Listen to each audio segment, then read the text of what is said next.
Tower of Hanoi is a very famous puzzle in math and computer science because it has something to do with two topics, recursion and induction. In this video, we're going to talk about some important concepts of Tower of Hanoi and leaving you an extra puzzle at the end of this video. This video will be chopped up into 8 sections, so without further ado, let's go!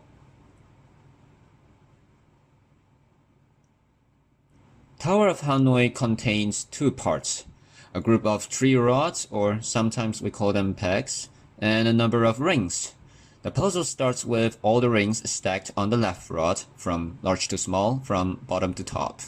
The goal of the puzzle is to migrate all rings to the right rod. But this puzzle is not that simple. There are 3 rules though. First, no larger ring can be on top of any smaller ring during the process. 2. You are only allowed to move only one ring at a time, which is the ring on the top of a ring stack. And 3. All the rings can only be on any of the 3 rods, nowhere else. Not on your hand, not on your floor, not on your coffee mug. So let's try to start from a simpler version of the puzzle, which is 2 rings. Let's name them ring 1 and ring 2, with them starting on rod L. So what we would have is move ring 1, then 2, then 1. Simple enough. Now, let's go 1 ring more, 3 rings. Ring 1, ring 2, and ring 3. So what we would have is move ring 1, then 2, then 1, then 3, then 1, then 2, and 1. Now, as you can see, the more rings, the more moves are required to solve the puzzles. And most people think, nah, it's just some mind-bending puzzles for people to squeeze through. But this puzzle is actually designed to be elegant. How? Now, do you realize that when we are actually solving 3 rings, we are actually solving a 2-ring puzzle twice?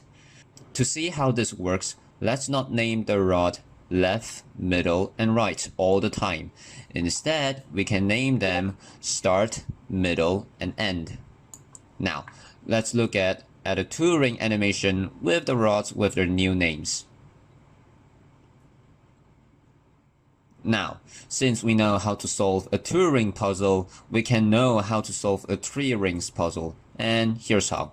First, do whatever you need to do to move the 2 rings from rod L to rod M. In this case, for the 2 rings, rod L is rod start, and rod M is rod end.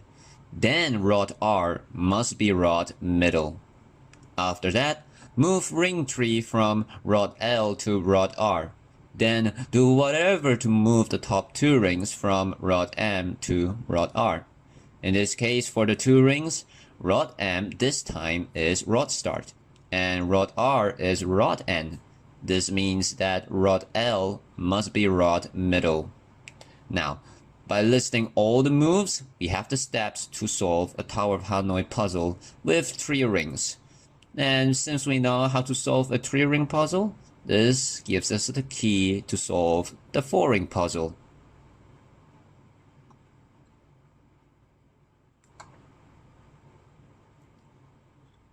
If you don't know what's recursion, I highly suggest you to watch episode 1 of this series and other videos talking about recursion, then come back here. From section 2, we know that a version of the Tower of Hanoi puzzle actually consists of a smaller version of themselves. Basically, move all the n-1 rings from rod L to M, then move the biggest ring from L to R, then move all the n-1 rings from M to R. And in order to move the n-1 rings, we need to move the n-2 rings from rod start to rod middle, and move the n-1 ring from rod start to rod end. Then move all the n-2 rings from rod middle to rod end. As you can see, this will tumble to the very bottom to move ring 1 from rod start to rod middle, then ring 2 from rod start to rod end, then ring 1 from rod middle to rod end. And this is the base case. And because of this, this puzzle is recursive.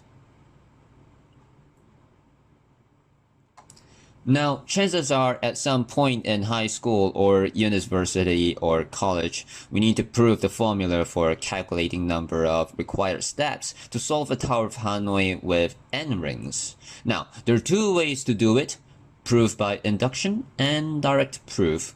Me personally think that proof by induction is the worst case scenario because proof by induction always starts with an assumption. Then you have a base case, so you have to prove the base case is correct. Then you have to prove that your assumption is correct as well. So to me, proof by induction, you'll only use that when you are in the worst case scenario. There's nothing much else you can do. So in this video, let's try to prove it by using the direct method. In this case, let's make a function, h of n. This will return the quantity of required steps to solve Tower of Hanoi with n rings. For example, h of 1 is 1. If it's 2, then it's 3 steps. If we have 3 rings, then it's 7 steps. Then it's 4 rings, then we have 15 steps, and so on. Now, we know that for a puzzle of Hanoi, the required steps are the steps for n-1 rings from rod S to rod M, and then plus another 1 move to move the nth ring from rod S to rod E, then move the n-1 rings again from M to E. In a shorter form, we can have the following, and crunch them together, we have that. Now we are ready to brute force this proof. So let's start with h of n, but writing its right hand side. Now, expand the inside.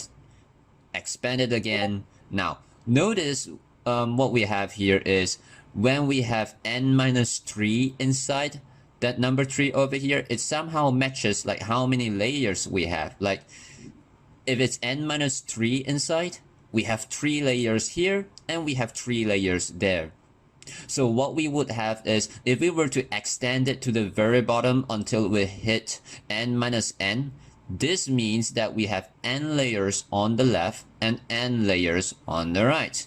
And n-n is 0. So we have that.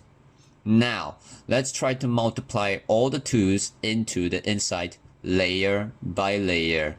And if we do it enough times, in this case n times, we will get 2 to the power of n-1 plus 2 to the power of n-2 plus 2 to the power of n-3, and so on until we end up with plus 4 plus 2 plus 1.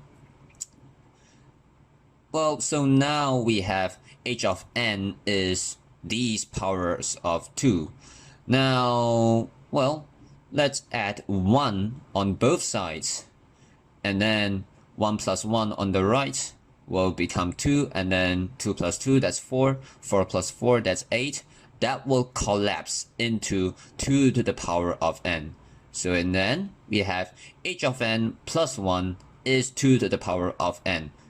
Move plus 1 to the right hand side, we have h of n is 2 to the power of n minus 1. And this is the thing that we've been craving for.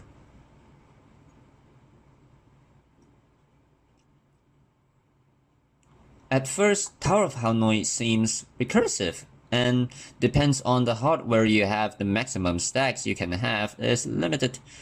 Turns out there's a repetitive algorithm.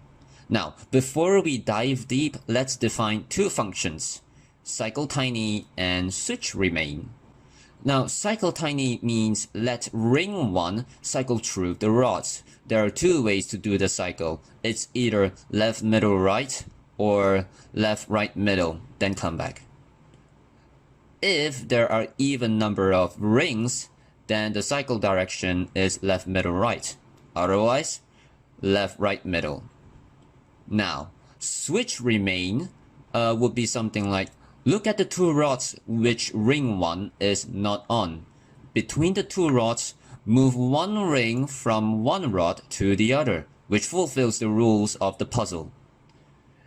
And that's all we need. So what we need to do is starting with cycle tiny, and then the algorithm is actually having these two functions taking turns, starting with cycle tiny function.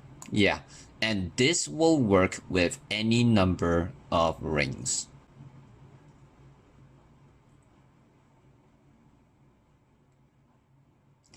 There is an alternative version of the puzzle with a new rule added. Rings can only migrate to an adjacent rod.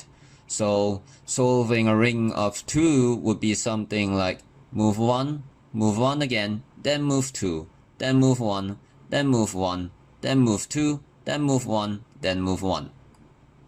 And the main idea would be something like move the n-1 rings from rod start to rod M, then from M to E, then move the mth ring from rod S to rod M, then move the n-1 rings from rod E to rod M, then from rod M to rod S, then move the n rings again from rod M to rod E, then finally move the n-1 rings from rod S to rod M, then from rod M to rod E, and finishing the puzzle.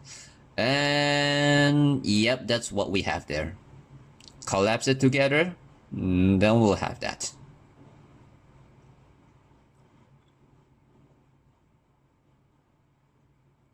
There is a video from Numberphile which talks about the pattern to solve Tower of Hanoi, which link will be in the description. I highly suggest everyone to go take a look at that video because it's amazing. From Tree Blue One Brown, there is also a video talking about the repeating pattern when it comes to like solving the Tower of Hanoi. I also recommend everyone to go watch that as well. Those videos are like pretty awesome. So go take a look at it. Oh, by the way, remember, press the like button on those videos. You have to. And yes, as a VRChat citizen, I built a small set of Tower of Hanoi and have some of my friends to solve it. Some of them love it, some of them Yes. Yes. Okay. Shut up. I know. Okay. I know. Shut up. Don't say nothing. yeah. And fun stuff. Some of my friends won't call them Tower of Hanoi. Instead, they call them cake blocks.